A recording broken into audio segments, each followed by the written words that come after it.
প্রিয় শিক্ষার্থীবৃন্দ, Facebook live ক্লাসে স্কিল পোর্টের সহযোগিতায় আজকের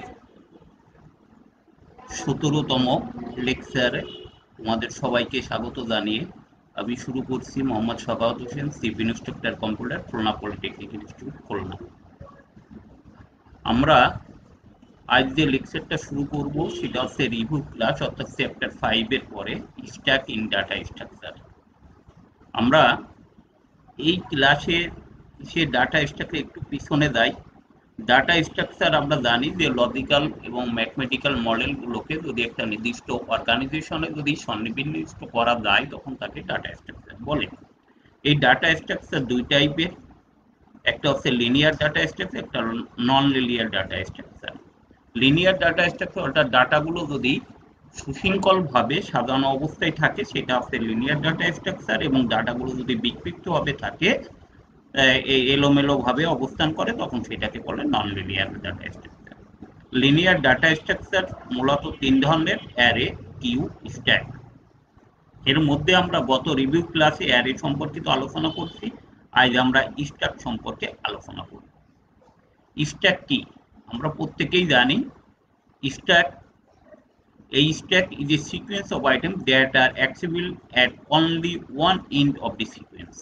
অর্থাৎ স্ট্যাক একটা একমুখ খোলা একটা হচ্ছে যে নলের মতো, যার এক প্রান্ত দিয়ে আমরা ডাটা ইনসার্ট এবং ডিলিটের কাজ করতে পারি, এবং এটা আর লিফো ডাটা স্ট্রাকচার মেনটেন করে চলে। লিফোটা কি? লিফো হচ্ছে last in first out data structure, অর্থাৎ যে ডাটাটি লাস্টে ইনপুট হবে সেই ডাটাটি ফার্স্টে আউট হবে, এজন্য এর নাম হচ্ছে লিফো ডাটা স্ট্রাকচার, অর্থাৎ লাস্ট ইন ফার্স্ট আউট। আমরা যদি উদাহরণ হিসেবে যদি দেখাই যে একটা বইয়ের তাক বা একটা প্লেটের তাক, এখন তুমি দেখো এইটাকে, যে প্লেটটি তুমি সর্ব শেষে রাখবা সেই প্লেটটি আগে উঠাইতে হবে, এবং সর্ব প্রথমে যে প্লেটটি রাখছো সেই প্লেটটি উঠাইতে গেলে পিছনের সমস্ত প্লেটগুলো এক এক করে উঠায় তোমার হচ্ছে যে প্রথম প্লেটটি উঠাইতে হয়। যার দরুন এই ডাটা স্ট্রাকচারটাকে বলা হচ্ছে লিফো ডাটা স্ট্রাকচার। স্ট্যাকের যে কোনো অপারেশন করার ক্ষেত্রে স্ট্যাকের অপারেশন সাধারণত দুই টাইপের অপারেশন হয়, একটা পুশ এবং পপ। পুশ কি? যে স্ট্যাকে যদি কোনো ডাটা আমরা ইনসার্ট করতে চাই বা ডাটা রাখি, তাহলে সেই অপারেশনকে বলে পুশ। আর স্ট্যাক থেকে কোনো ডাটা বিয়োজন করাকে বলা হয় পপ, এবং এই পুশ আর পপ মিলেই আছে স্ট্যাক অপারেশন। এখন আমরা দেখব পুশ এবং পপের আমরা একটু উদাহরণ দিয়ে দেখব। যেমন পুশটা কি? It is used insert items into stack, অর্থাৎ স্ট্যাকে কোনো আইটেম ইনসার্ট করাকে বলে পুশ, আর স্ট্যাক থেকে কোনো আইটেম বিয়োজন করাকে বলে পপ। এই পুশ পপ অপারেশনের ক্ষেত্রে, স্ট্যাকের ক্ষেত্রে আমরা আরো একটা জিনিস আছে আমাদের খুবই গুরুত্বপূর্ণ, সেটা হচ্ছে টপ। স্ট্যাকে টপটা খুব গুরুত্বপূর্ণ, এই কারণে টপের উপর ভিত্তি করে আমরা বুঝতে পারি স্ট্যাকের কোনো ডাটা আছে কি না। Top it represent the current location of data in stack, অর্থাৎ স্ট্যাকের যে কারেন্ট চলতি লোকেশনটাকে বলা হয় হচ্ছে টপ। টপ যদি 0 থাকে তাহলে আমরা বুঝবো যে স্ট্যাকে কোনো ডাটা নাই, এবং সেক্ষেত্রে স্ট্যাকটাকে বলো এমটি। আর টপ যদি ম্যাক্স স্ট্যাকের সমান হয়, ম্যাক্স স্ট্যাকটা কি? কোনো স্ট্যাকের যে ধারণ ক্ষমতা, সর্বোচ্চ ধারণ ক্ষমতা থাকে ম্যাক্স স্ট্যাক। এই ম্যাক্স স্ট্যাক যদি ম্যাক্স স্ট্যাকের সমান হয়, তখন আমরা বলবো স্ট্যাকটা পরিপূর্ণ। আমি এখানে একটা স্ট্যাক দেখছি, এখানে 6টা ডাটা রাখা যাবে। আমি যদি প্রথম ডাটাটাকে যদি পুশ করি তাহলে স্ট্যাকের সর্বনিম্ন অবস্থান করবে, এবং সেক্ষেত্রে টপ হয়ে যাবে 1। আর টপ যদি 0 থাকে তাহলে স্ট্যাকটাকে আমরা খালি বলবো। এখন যদি একইভাবে যদি আমি বি নামক ডাটাটা ইউজ করি, তখন টপের মান হয়ে যাবে 2। যদি সি নামক ডাটা স্টোর করি, তখন সেটা হয়ে যাবে টপের মান 3। এভাবে উঠতে থাকবে। এভাবে আমি স্ট্যাক থেকে আবার ডাটা বিয়োজন করতে গেলে বিয়োজন করলেই টপের মান আস্তে আস্তে কমতে থাকবে। এভাবে আমি স্ট্যাকের ডাটা রাখতে পারি। আন্ডারফ্লো এবং ওভারফ্লো এই দুটো হচ্ছে স্ট্যাকের ক্ষেত্রে আমাদের খুব গুরুত্বপূর্ণ। আন্ডারফ্লো কি? আমি যদি কোনো ডাটা স্ট্রাকচারে ডাটা ডিলিট করতে চাই, কিন্তু সেই ডাটা স্ট্রাকচারে যদি কোনো ডাটা না থাকে, তখন সেই সিচুয়েশনকে বলে আন্ডারফ্লো। অর্থাৎ কোনো ডাটা স্ট্রাকচারে আমার কোনো ডাটা নাই, কিন্তু আমি ডাটা ডিলিট করতে চাচ্ছি, তাহলে সেই অবস্থাকে বলি আন্ডারফ্লো। সরি। আর ওভারফ্লো হচ্ছে কি, যদি কোনো ডাটা স্ট্রাকচার ডাটাতে পরিপূর্ণ থাকে, এখন তারপরেও যদি ডাটা আমরা ইনসার্ট করতে চাই, তখন সেই সিচুয়েশনকে বলা হয় ওভারফ্লো। একইভাবে স্ট্যাকে যদি কোনো এমটি স্ট্যাক থেকে যদি কোনো ডাটা বিয়োজন করতে চাই, তাহলে সেই সিচুয়েশনকে বলে আন্ডারফ্লো। আর একইভাবে যদি স্ট্যাক পরিপূর্ণ অবস্থায় যদি তার থেকে কোনো ডাটা আমি ইনসার্ট করতে চাই, তখন সেই সিচুয়েশনকে স্ট্যাকের ক্ষেত্রে বলে ওভারফ্লো। আমরা স্ট্যাকের ক্ষেত্রে আমরা জানি যে দুটো অপারেশন পুশ এবং পপ। আমরা এখন দেখব কিভাবে স্ট্যাকে পুশ অপারেশন অ্যালগরিদমটা আমরা দেখব। আমি এখানে ইনসার্টশন এটাকে আমি বলছি আমার যে স্টকটা সেটা একটা অ্যারে হিসেবে ধরবো, সেই অ্যারেটা হচ্ছে টপ হচ্ছে জানি যে স্ট্যাকের যে কারেন্ট লোকেশনকে বলে টপ, আইটেমটা যে ডাটাটা আমি ইনসার্ট করব সেটাকে আইটেম, এবং ম্যাক্স হচ্ছে স্ট্যাকের সর্বোচ্চ ডাটা ধারণ ক্ষমতা। যদি দেখি যে টপ এবং ম্যাক্স যদি সমান হয়, তাহলে স্ট্যাক ওভারফ্লো এবং এক্সিট করব। যদি ওভারফ্লো না হয়, তাহলে অবশ্যই স্ট্যাক খালি আছে, তাহলে সেক্ষেত্রে আমরা স্ট্যাকে পুশ অপারেশন করতে পারবো। এবং সেক্ষেত্রে টপের মান আমরা 1 বাড়িয়ে নিব এবং টপে আছে সেই আইটেমটাকে আমরা এখানে ইনসার্ট করব, তারপর আমরা অ্যালগরিদম থেকে এক্সিট হবে। যেমন দেখা যাচ্ছে আমার এখানে এই স্ট্যাকে আমার পাঁচটি ডাটা রাখতে পারবো, অর্থাৎ ম্যাক্স স্ট্যাকের মান হচ্ছে 5, কিন্তু এখানে টপের মান 1 2 3 অর্থাৎ 3। তার মানে যেহেতু টপ এবং ম্যাক্স স্ট্যাক সমান না, ম্যাক্স সমান না, তাহলে এখানে স্ট্যাক ওভারফ্লো হবে না, তার মানে এখানে ডাটা ইনসার্ট করা যাবে। আমি আইটেমটাকে ধরছি ডি, তার এই ডি ডাটা ইনসার্ট করার ক্ষেত্রে তাহলে টপের মান আগে বাড়িয়ে নিব এবং টপ অর্থাৎ A4 ইন্ডেক্সে, এখানে টপ আসলে একটা ইন্ডেক্স হিসেবে কাজ করে, এই ইন্ডেক্সে সেই আইটেমটাকে আমি ইনসার্ট করব এবং দেখা যায় যে স্ট্যাকের আগের অবস্থান এই ছিল এবং স্ট্যাকের পরের অবস্থান এই। এভাবে আমি স্ট্যাকে কোনো ডাটা ইনসার্ট করতে পারি বা পুশ অপারেশন করতে পারি। এখানে স্ট্যাকের পপ অপারেশন কি? পপ অপারেশন তো আগেই বলছি, স্ট্যাক থেকে কোনো ডাটা ডিলিট করাকে বলা হয় হচ্ছে পপ। এখানেও আমরা পপ অ্যালগরিদমটা দেখছি যে আছে স্ট্যাক, টপ হচ্ছে এবং আইটেম, যে আইটেমটাকে আমরা বিয়োজন করব সেটা হচ্ছে আইটেম। যদি টপ 0 হয়, তার মানে স্ট্যাক আন্ডারফ্লো, তার মানে সেখানে কোনো ডাটা নাই। আর যদি টপ 0 না হয়, তাহলে অবশ্যই একটা না একটা ডাটা আছে, সেক্ষেত্রে আমরা এটাকে অবশ্যই যে পপ অপারেশন করতে পারি। আইটেম ইকুয়াল টু টপ, অর্থাৎ টপ যে আইটেমটাকে বিয়োজন করব, যে উপাদানকে বিয়োজন করবো, সেটা আইটেম নামক ভেরিয়েবলে আগেই আমি রেখে দেবো যাতে ওটা না হারায়। এরপর আমরা টপ 1 মাইনাস করে দিব, যাতে যেহেতু ডাটা একটা বিয়োজন হয়েছে, অতএব টপের মান 1 কমবে। এভাবে আমরা স্ট্যাকের পপ অপারেশন করতে পারি। এখন আমি যদি বলি স্ট্যাকের সমস্ত উপাদানগুলোকে কিভাবে আমরা ডিসপ্লে করতে পারি, সেটাও এখানে আছে। টপ অর্থাৎ ডিসপ্লে আছে আমার অ্যালগরিদমটার নাম টপ ইকুয়াল টু টপ এবং আই এবং এখানে প্যারামিটার হিসেবে ব্যবহার করছি। টপ তো আগেই জানি, টপ হচ্ছে স্ট্যাকের কারেন্ট লোকেশন, হচ্ছে স্ট্যাক হিসেবে কাজ করছে। যদি টপের মান 0 থাকে, তাহলে স্ট্যাক অবশ্যই এমটি এবং সেক্ষেত্রে এক্সিট হবে। আর যদি না হয়, তাহলে আমরা একটা লুপ নিচ্ছি for i equal to top to 0। যেহেতু টপের মান ম্যাক্সিমাম থাকে, এই জন্য টপ থেকে 0 হবে, অর্থাৎ আর লুপটা উপর থেকে নিচের দিকে যাবে। যেমন এখানে টপ থেকে আস্তে আস্তে নিচের দিকে ডাটা প্রিন্ট হবে, যেহেতু stack last in first out, অর্থাৎ শেষের ডাটা থেকে প্রিন্ট হয়। এই জন্য প্রিন্ট এআই দিলে প্রথমে ই প্রিন্ট হবে, তারপর এরকম সিরিয়াল বাই প্রিন্ট হতে হতে একসময় টপের মান 0 হলে তোমার স্ট্যাকের ডাটা ডিসপ্লে বন্ধ হবে।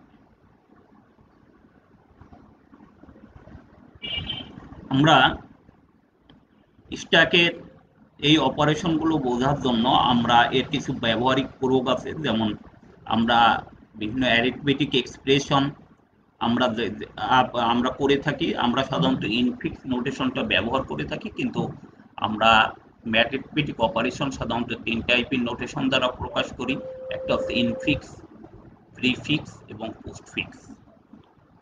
এই ইনফিক্স এই অপারেশন বুঝতে গেলে আমাদের অপারেন্ড এবং অপারেটর বুঝতে হবে, অর্থাৎ যে কোনো অপারেন্ডের যে অপারেশন যার মধ্যে পরিচালনা করা হয় সেটাকে বলে অপারেটর। অপারেটর সাধারণত যোগ, বিয়োগ, গুণ, ভাগ এগুলো আমরা অপারেটর হিসেবে ব্যবহার করি, এবং যে কোনো অ্যালফাবেট, বর্ণ বা ভেরিয়েবল গুলোকে আমরা অপারেন্ড হিসেবে ব্যবহার করি।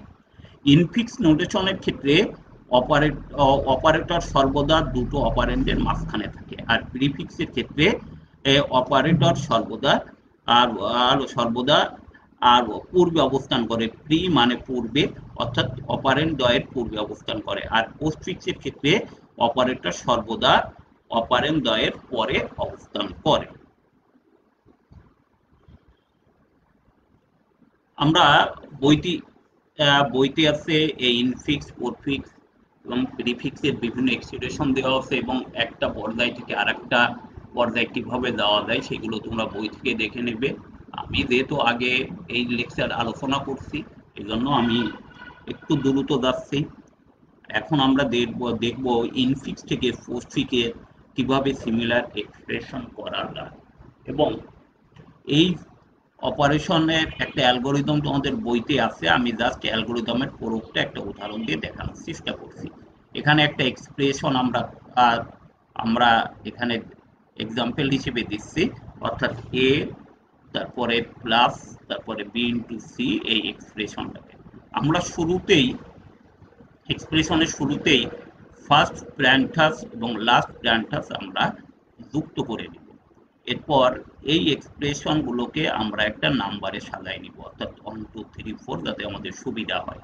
আমি এখানে সাজাই নিছি দেখো এক্সপ্রেশনটাকে, এবং এক্সপ্রেশনে থাকা না থাকা আমরা লাস্টের শুরুতে এবং ফার্স্টে একটা প্যারান্থাস দিয়ে নিব স্ট্যাকের শুরুতে। এরপর আমরা এই টেবিল আকারে আমরা এখানে দেখানোর চেষ্টা করছি। শুরুতেই আমরা স্ট্যাকে ফার্স্ট প্যারান্থাস ইনপুট করে নিব, অর্থাৎ পপ করে নিব। ফার্স্ট প্যারান্থাস পপ করে নিব, এবং শুরুতেই আমার অপারেন্ড আছে এ। যদি অপারেটর হয় তাহলে সেইটা সরাসরি আমরা পোস্টফিক্স এক্সপ্রেশনে দিয়ে দিব, আর যদি অপারেটর পাই তাহলে সরাসরি স্ট্যাকে আমরা পুশ করব। এরপরে দেখো আমার 2 নম্বরে যে আছে, যে 1 নম্বরে আছেন 2 নম্বরে অপারেটর সরাসরি স্ট্যাকে পুশ হয়েছে, এবং এরপরেও দেখো যখন কোনো অপারেটর পাবো সরাসরি স্ট্যাকে পুশ হবে, এবং অপারেন্ট পাইলে অলরেডি আমার পোস্টফিক্স এক্সপ্রেশনে পুশ হবে। দেখো প্রথমে এখানে এ ছিল, এ পুশ হয়ে গেছে, এরপর প্লাস এবং ফার্স্ট প্যারান্থাস এগুলো অলরেডি স্ট্যাকে পুশ হয়েছে, এবং এরপরে বি আছে, বি এক্সপ্রেশনটা বি অপারেন্ট, এটা সরাসরি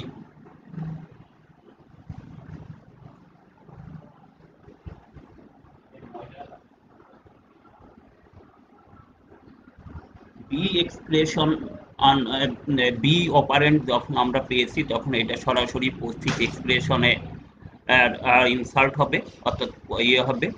এরপরে দেখো আবার অপারেটর আসছে, এক্সপোনেনশিয়াল অপারেটর, এটা অলরেডি এখানে স্ট্যাকে পুশ হচ্ছে। সি অলরেডি পোস্টফিক্স এক্সপ্রেশনে পুশ হচ্ছে। এরপরে আছে মাইনাস অপারেটর যদি হয়, অর্থাৎ মাইনাস অপারেটর, আর যেহেতু এইটার প্রেসিডেন্স কম, এর আগে হায়ার অপারেটর গুলো যুক্ত স্ট্যাকে পুশ হওয়ার কারণে এই মাইনাস অপারেটরটা, তাহলে হায়ার অপারেটরটা আগে পোস্টফিক্স এক্সপ্রেশনে পুশ হবে, এবং তারপরে মাইনাস অপারেটর এখানে থাকবে। একইভাবে দেখো এভাবে তোমার ডি আবার এখানে এক্সপ্রেশনে যুক্ত হচ্ছে। এরপর আছে অর্থাৎ ভাগ যে অপারেটর যে ডিভিশনাল অপারেটর, এটা দেখো এটা সরাসরি পুশ হচ্ছে। আর এরপর ই, এগুলো এভাবে ই, এরপরে আছে এক্সপোনেনশিয়াল অপারেটর, আর এটাও সরাসরি পুশ হবে। এরপরে এফ, এগুলো হচ্ছে যখনই আমার ফার্স্ট প্যারান্টাস ক্লোজ হবে তাহলে এই স্ট্যাক থেকে অপারেটর গুলো পপ হতে থাকবে সিরিয়াল বাই, অর্থাৎ যতক্ষণ পর্যন্ত না ফার্স্ট প্যারান্টাস না, অর্থাৎ এটা অলরেডি তোমার হচ্ছে এক্সপোনেনশিয়াল এবং এগুলো অলরেডি স্ট্যাক থেকে পপ হয়ে পোস্টফিক্স এক্সপ্রেশনে পুশ হবে। এরপর আবার অপারেটর গুলো যুক্ত হচ্ছে স্ট্যাকে, এবং যখনই ফার্স্ট ব্র্যাকেট ক্লোজটা পেয়ে যাব তাহলে অপারেটর গুলো অলরেডি এই স্ট্যাক থেকে পপ হয়ে পোস্টফিক্স এক্সপ্রেশনে যাবে। এবং এটা যতক্ষণ পর্যন্ত আমার স্ট্যাকে কোনো জিনিস না থাকে ততক্ষণ পর্যন্ত, অর্থাৎ সবসময় খেয়াল করতে হবে যে ফার্স্ট প্যারান্টাস ক্লোজ হইলেই আমার আর হচ্ছে স্ট্যাক থেকে অপারেটর গুলো পপ হয়ে পোস্টফিক্স এক্সপ্রেশনে ইনসার্ট হবে। খেয়াল করে দেখো, আবারও আমি বলছি, এ সরাসরি পোস্টফিক্সে অপারেটর পেয়েছে ও সরাসরি স্ট্যাকে পুশ হবে। আবার আবার এখানে অপারেটর পায়ে গেছে, এটা হচ্ছে স্ট্যাকে পুশ হয়েছে, বি যথাক্রমে পোস্টফিক্স এক্সপ্রেশনে পুশ হবে। অপারেটর যখনই ক্লোজ এভাবে পুশ এবং পপ করতে পুশ হবে, এবং যখনই আমি ক্লোজ পাবো 14 নম্বরে দেখো, যখনই ফার্স্ট র্যাঙ্কটা ক্লোজ পাবো তখনই এই অপারেটর গুলো স্ট্যাক থেকে পপ হয়ে পোস্টফিক্স এক্সপ্রেশনে যুক্ত হবে যতক্ষণ পর্যন্ত না ফার্স্ট প্যারান্টাস না পাই। এই দেখো এখানে এক্সপোনেনশিয়াল অলরেডি যুক্ত হয়েছে, এরপরে ডিভিশন যুক্ত হয়েছে, এবং দেখো ফার্স্ট প্যারান্টাস আউট হয়ে গেছে। এবং নেগেটিভ যতক্ষণ পর্যন্ত তোমার ফার্স্ট প্যারান্টাস না পাবে। একইভাবে দেখো আবার এই ক্ষেত্রেও দেখো, সেক্ষেত্রে আমার অপারেটর আর এইগুলো যে এখানে এখানে মাল্টিপ্লিকেশন অলরেডি এখানে পোস্টফিক্স এক্সপ্রেশনে পুশ হচ্ছে এবং স্ট্যাক থেকে পপ হবে। এভাবে আমার এই অ্যালগোরিদম অনুযায়ী আমার এক সময় সিমিলার ইনফিক্স অপারেশনের সিমিলার এক্সপ্রেশন পোস্টফিক্সে পেয়ে যাবো, এবং তার চূড়ান্ত রেজাল্ট হচ্ছে এই। তোমরা বই থেকে বিভিন্ন উদাহরণ দেওয়া আছে, সেই জিনিসগুলো প্র্যাকটিস করবে এবং অ্যালগোরিদমটা তোমরা আবার বই থেকে ভালো করে দেখবে। একইভাবে আমরা বিভিন্ন ম্যাথমেটিক্যাল ক্যালকুলেশনও করতে পারি। এখানে যেমন একটা ইনফিক্স অপারেশন আছে, এই ইনফিক্স অপারেশনে থেকে পোস্টফিক্স অপারেশনে কনভার্সন করা যায়। অর্থাৎ এখানে দেখো ফার্স্ট প্যারান্থাসিস, অর্থাৎ এখানে অপারেটর মাইনাস অপারেটর আর এখানে আগেই চলে যাচ্ছে, শেষে চলে যাচ্ছে। এরপর স্টেপ 2 তে দেখো যে এখানে এক্সপোনেনশিয়াল অপারেটর আছে, সেটা আবার এই যে লাস্টে চলে যাচ্ছে, এবং একসময় প্লাস অপারেটর লাস্টে চলে যাচ্ছে। এই জিনিসগুলো আমরা এভাবে ক্যালকুলেশন করে দেখা যাচ্ছে। দেখো প্রথমে 1 1, তারপরে 4, তারপরে 2, এরপরে আমার আর সর্বপ্রথম ছিল নেগেটিভ, এই জন্য এখনো এই জন্য কি প্রথম দুটো উপাদান এখান থেকে পপ হবে, পপ হয়ে এই অপারেটরের অপারেশন হবে, অপারেশন হয়ে সেইটা আবার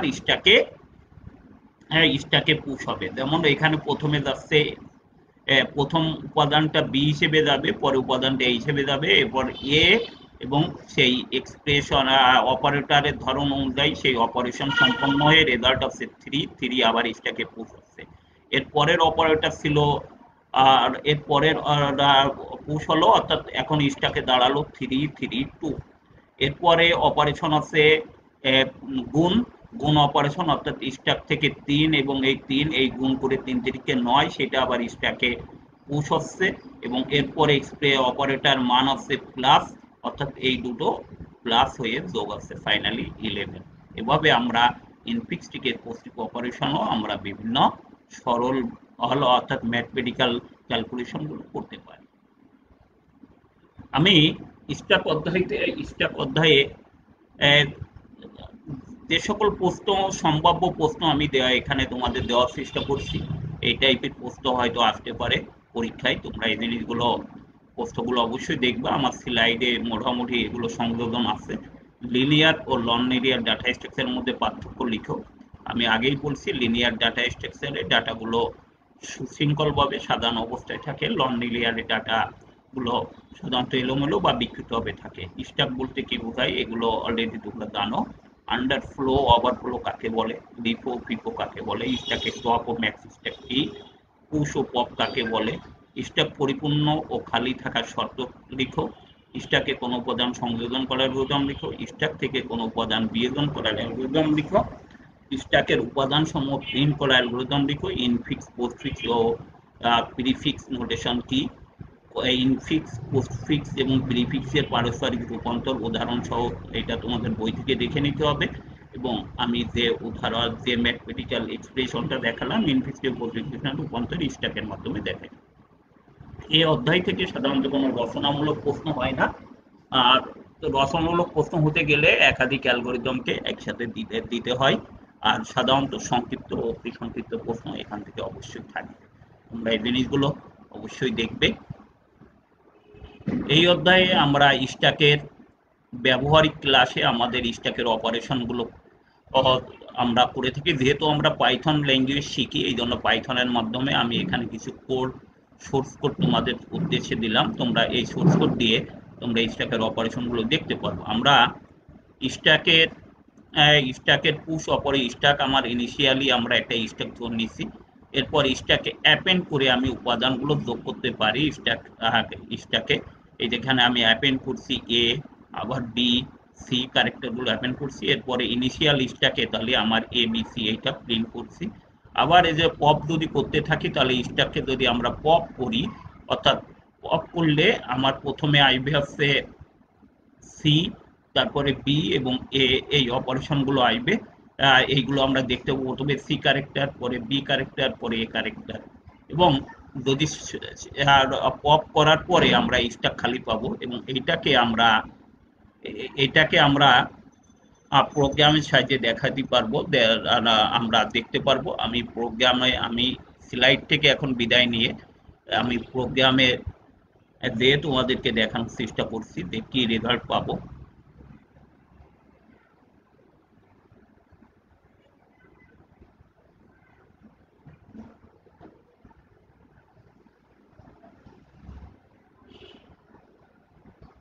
দেখো আমি এখানে পাইথনের ইসে দিয়ে আমি দেখো আমি এই প্রোগ্রাম এই যে যা কোডগুলো আমি ওখানে দেখছি সেটা এখানে এখানে আমার টাইপ করা আছে। আমি এইটাকে রান করলে দেখো আমি প্রথমে কি দেখতে পাবো। আমি এখানে রান করলে দেখো ইনিশিয়াল স্ট্যাকে যে উপাদানগুলো আমি সংযোজন করছি এখানে লিস্ট আকারে দেখাচ্ছি, অর্থাৎ এ বি সি।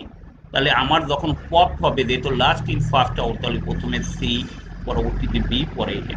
এই স্ট্যাকটা পপ হওয়ার পরে তাহলে এখন আর স্ট্যাকে কিছু থাকবে না। এই যে অলরেডি আমি লিখছি স্ট্যাক আফটার এলিমেন্টস আর পপ, অর্থাৎ স্ট্যাকে এখন আর কিছু থাকে না। দেখো তুমি এখানে আমি যদি এই কোডের সাথে মিল করে দেখো,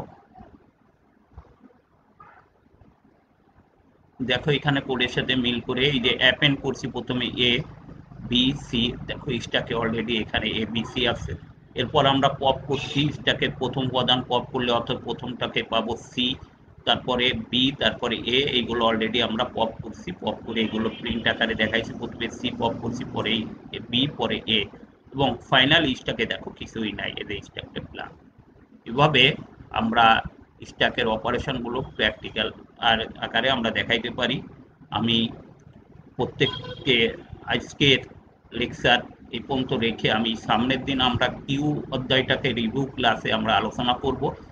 যাই হোক, সবাই পরীক্ষার প্রিপারেশন নেও, কারণ সামনের মাসে সরকারি হয়তো আর ইনস্টিটিউট খুলে দিতে পারে। ইনস্টিটিউট খোলার পরে তোমাদের ফাইনাল পরীক্ষা হবে।